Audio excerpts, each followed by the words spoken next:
See, this is what I'm talking about. At the end of the day, I want to set my tent right there and just get in my sleeping bag, eat my Snickers bar, and just look over that vastness. Tell me that's not beautiful. And you have no idea how much what I'm seeing through this camera pales in comparison. I mean, this may be a 5 megapixel lens. Think about how many megapixels your eyes are out here.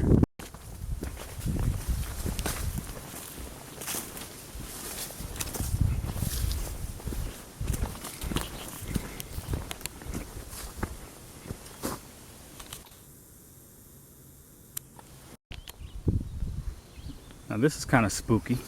Somebody just left a hat and some shoes sitting here.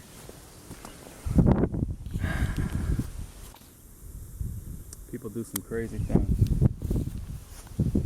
Look at that sheer cliff face. Have you seen the movie yet?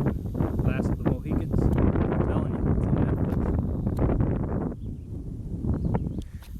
Netflix. Since we're on the subject, I was just thinking about this today. Has nothing to do with hiking, but if you like if you do have Netflix and you like series kind of things, check out Marco Polo. It's awesome. That's not a movie, it's a series. I passed some more southbounders, and I don't know, call me hard-headed, call me whatever, but I believe in getting a second opinion. So I talked to these people and I'm like, check this out. What can you tell me about Lime? Blah, blah, blah. Okay, turns out Lime is not a dirt road. It's a gravel road. There's a difference. And these guys said that they camped close to Lime and there was traffic all down that road, even though it's gravel. So I'm thinking, you know what I'm thinking out here. This is checkpoint Alpha. John Shelter. I'm not going down there. I'm going to Lime Dorchester Road. I just passed the whole family. They said that if I can't get a hitch and I start in, when they're done, they'll pick me up. I thought that was cool. So I'm thinking I just may. You already know what I just may do out here. This is the Dorso Lime Road. I got a few seconds. I'll throw my thumb out. I said Dorso, I meant Dorchester. This is the Dorchester Lime Road. I guess everybody's right. There's dirt, there's gravel, there's the hardball. They merge, and there you have it. When in doubt, ask. So anyway, just like I talked to southbounders, there was a car coming from this direction. I flagged them down and I asked, is the city of Lime down that road? They agreed, everything's cool. So I know exactly where I am out here. Behold the city of Lime. I had to hitch. Call me a wuss, but I'm not passing up, This is the country store that has some stuff or whatever. I'm about to get my grub on and hitch out. Incidentally, the guy told me that there's a guy called the Ice Cream Man who's like 0.5 up that road. So when I'm done here, I may have to give him a visit. It's free ice cream, right? Out here. Check out this selection. Sandwiches are already made. Just grab what you want, kind of like a pre-made Subway. That's like a bag of bread, like loaves and stuff. Yeah, that's nice. Okay. I needed oatmeal because I ran out of that. Gotta have my fiber. I got a barbecue chicken sandwich and this big old loaf of bread that's gonna be consumed at dinner. That's like a French artisan roll. You're looking at $13, but that's just the way it is out here. I went back for some hot chocolate and some Gatorade. We are little trail angels. Okay, these are the trail angels that gave me a ride back to the trail, and up this road right here is the Ice Cream Man, so I'm about to hit him up. Out here. Ice cream's important. It's 11:26 right now. I can't tell you what time I hit the road, but like I said before, I went in, I got the got some little bit of resupply, got some food, and it's just worth it. I'm sorry, I'm not gonna pass up the town. Let's find this Ice Cream Man. Okay, so this is the ice cream man's house. The first house you come to when you come up front. Everybody was here. He's leaving, but he gave me instructions. So I'm gonna sign in. I'm gonna actually I don't want a soda. I'm fine. I got Gatorade, and I'm gonna go around the house and get some ice cream out here. You go around the back of the house. There's a door marked freezer. Come in. And there you have it. Okay, so it's actually a popsicle. Let me see. Anyway, that's what you got out here. I opted for an ice cream sandwich. By the way, I'm just going to do 17. It's supposed to rain today. So I'm going to try to crush out these last 10 miles to the shelter. 17 is admirable. And I don't mind doing 17 and stopping because I went into town and everything like that. So now when I stop, I'm going to have a decent meal. And it's okay. 17's a good day out here. When I went back into the store to purchase the Gatorade and the hot chocolate, the owner and I started talking about the military, and he just gave it to me for free. So that was good looking out. But and while I was sitting outside the shop eating, I mean my Jolly Green Giant pack sitting here, it attracted a lot of attention, and I guess everybody's curious about, not necessarily curious about the trail, but what's the word? They can't believe the fact that I came from Georgia in such a fast time. They're like, wow, you started from Georgia. It's July 9th, blah, blah, blah. And so I'm somewhat of a celebrity. And that ride right there just fell into my lap. I was sitting out eating my sandwich and we started talking. And they were like, wow, that's great. You know, is there anything you need? And I'm like, yeah, you can give me a ride back if you want. So it's not so bad, you know. And that's one thing I forgot to mention. But that's the thing, though. You have to make contact with people. But at this point, when you're in New Hampshire and Maine, and you came from Georgia, that right there is a feat in and of itself, you know. So that's enough to get people's admiration to at least want to help you out the best they can. But like I said, it's kind of hard to convey all that if you're sitting on the side of the road with a thumb out, because they got southbounders that just started, and it's not like you're standing out saying, yeah, I came from Georgia. So anyway, I'm going to chill, finish my ice cream, and hit the road out here. This is what you're going to see as you're hiking the trail. I came in from the road, but right at that road, you're going to turn in, and this isn't even like point one. When you get here, you just go that way, and that's his house. So, onward. For the record, you can imagine, or I could tell you, there are a lot of hikers that wouldn't even bother to hitch. Now think about it, I'm black. Hitching ain't easy, but I'm taking time to do it, so it would be that much easier for any other person. But anyway, there are hikers that are so focused on getting to Maine, the destination, that they miss all this in the journey. For every time I go into town, I'm making new friends. I'm meeting people. The people that drop me off are going to hit me up on Facebook. That's 2 more friends. So what I'm trying to say is that you're going to get out of this trail exactly what you put into it. Out of the journey, what you put into it. If your only thing is getting to Maine, then these are your companions. All right? And grass and weeds and rocks, they don't talk. And after a while, they all look the same.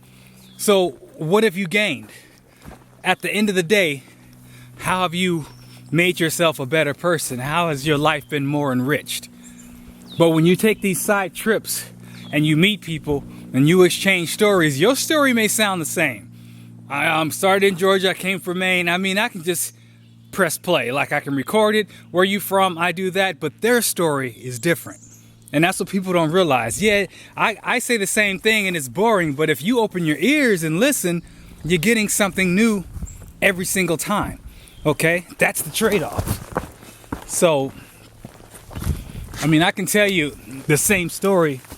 I can tell you the same thing. I can convey the same message in a million different ways.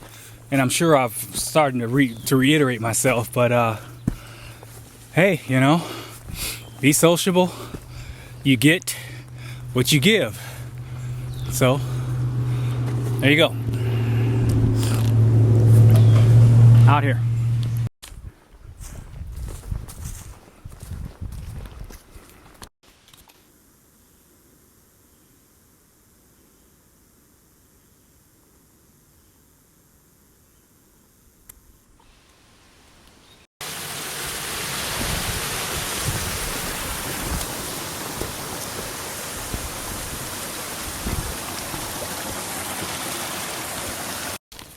You know, this morning I expressed an interest in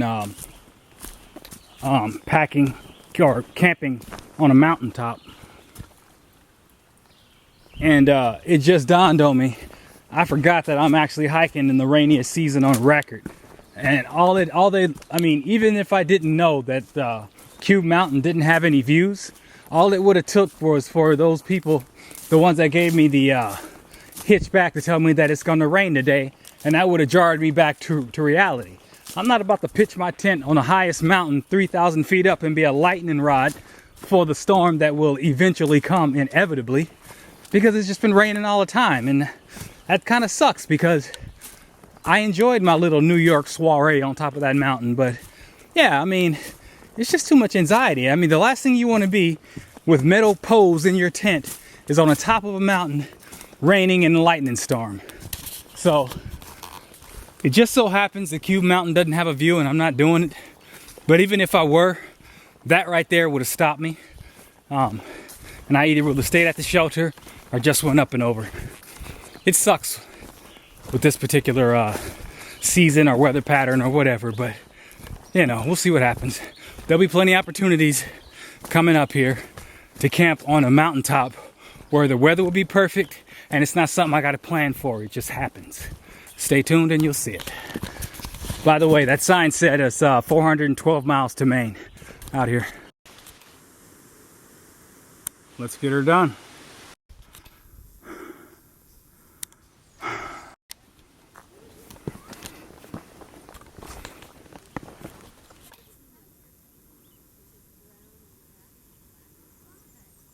Reminds me of Maccabees now.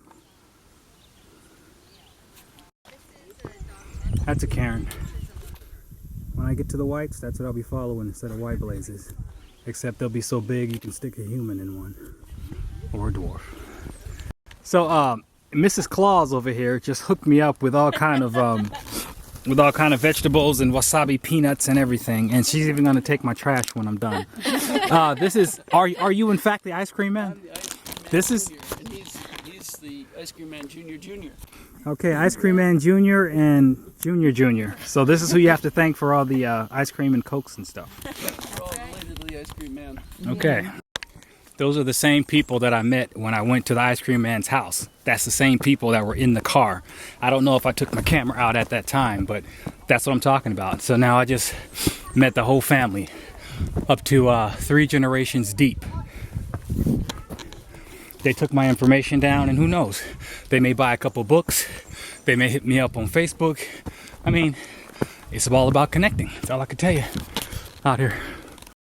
And not to mention the fact that not only was the ice cream good at the street, but because she knew me, his wife was just throwing me all this food.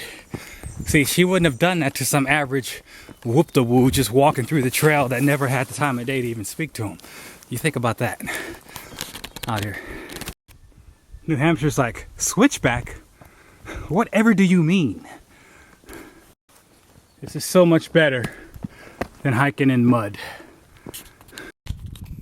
See this fire tower on the other mountain? 3,000 feet up? That's where I'm passing under. Okay? I still got to get around that. That's how far it is. Keep pushing out. I'm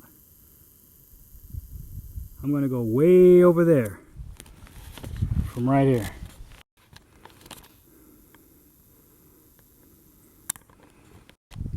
This is the privy at Checkpoint Bravo, the second shelter. I'm just under the fire tower, and I'll show you that in a minute. But this is a throne. This is what a privy should look like. Not like that crap they had at that other shelter that looks more like a mosquito's plate, where they're just serving you up with no structure whatsoever so the mosquitoes can eat you while you take care of your business. Out here. That's the fire tower. Just under it. That's the one you saw on the other side of the world. I'm 5 miles away from where I'm staying tonight. Hexacapa out here.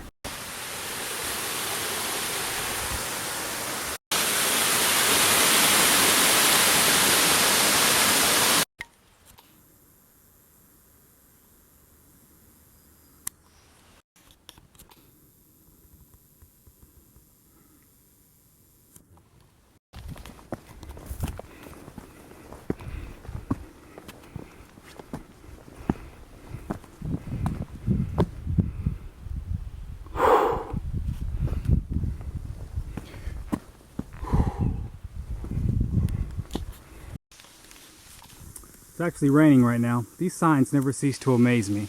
This is the shelter. At least they thought enough to put a blue blaze out here. Looks like a hexagon. How you doing? Was that the water at the bottom? Yeah. Is there a privy here? Yeah. A privy. Yep, right up there. There's a sign right there. Got Our it. tent's up there, so we just follow the trail up. Hello, how are you? Great, this is nice. Yeah, so I'm in for the day. 17.7. I'm just gonna call it 18. And that was a good hike. Fire tower, everything. Tomorrow is I'm 15 miles away from a hostel. The shelter is 15.7. I'm thinking it's a hostel at Glencliff. So I'm thinking I'll do 15 tomorrow, pull into a hostel, take a shower, and do my thing, and that way I don't have to worry about going into town because he'll give shuttles into town. So as you can see, I'm slowing down. I did 14 out of town. I did 17 here. I'm doing 15 tomorrow. But 15 teens, you know, doing upper teens in New Hampshire is the same as doing 20s. I got here at 5:30. And even though I went into town, I mean, you've seen me go into town and still crank out 20 miles, okay? So there's just a lot of hills. There's no switchbacks. You're going straight up just like that. So as far as I'm concerned, it's all it's all good. As I told you, it's never my intention to just dog myself. You know what I'm saying? I let the terrain dictate. I hike for a set amount of time, and when I get where I'm going, I'm going, you know. So if I'm coming in at 5:30 and that's what it takes to do 17 miles, then I'm good. You know, I ain't on nobody's schedule. So 17 today, we'll call it 18. And tomorrow we'll do 15 to a shelter. And just continue to play it by ear out here. This is the privy. Looks like you got the, I don't know, what is that? Some kind of pagan Baphomet symbol? I tell you what I want to say is New Hampshire don't know what they want to do. Every shelter is different. Every privy is different. But hey, it is what it is. Actually, let's see what we're working with. Alright. As long as there's 4 walls, I'm good. Out here. Good morning. Today's going to be an easy day. We're going to knock out 15 to a hostel. That'll give me the opportunity to charge my electronics. They said they got internet, load a few movies. Yeah, and just chill. After tomorrow, I should, if I do 23 miles tomorrow, I'll be in the whites. You know, the huts and all that other stuff. So I may as well conserve my energy now, get some rest now with the hostel, and then, you know, knock out that 23 for tomorrow. Yeah, out here. It rained all night last night.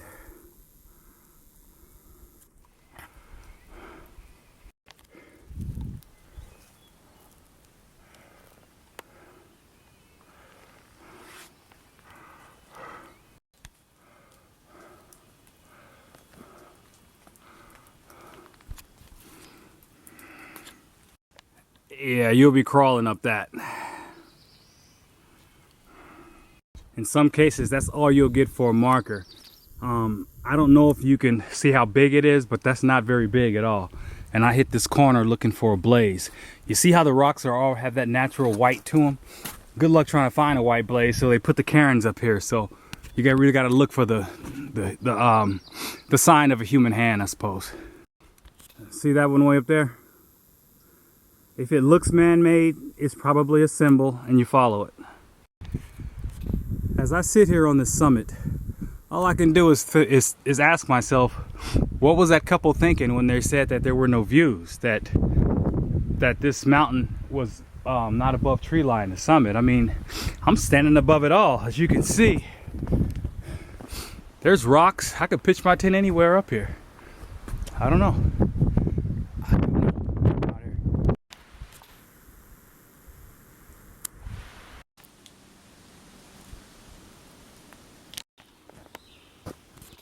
the light.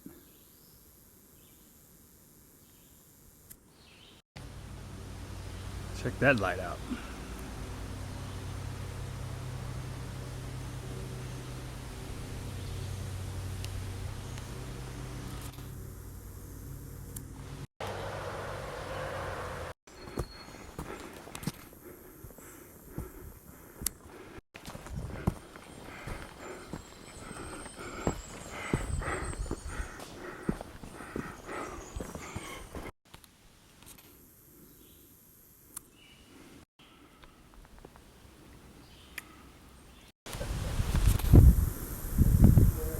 Glen Cliff is where the hostel is.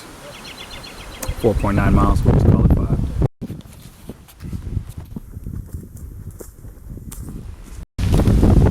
This road marks 15 miles. If I continue this way for 0.3 miles, I'll go to the hostel. If I continue on, I'll end up in town, Warren. I'm gonna get some confirmation for instructions and I'll get back with you. I'm going to the hostel. This is my last opportunity to take a hot shower and check my pack and everything before I hit the presidential beach.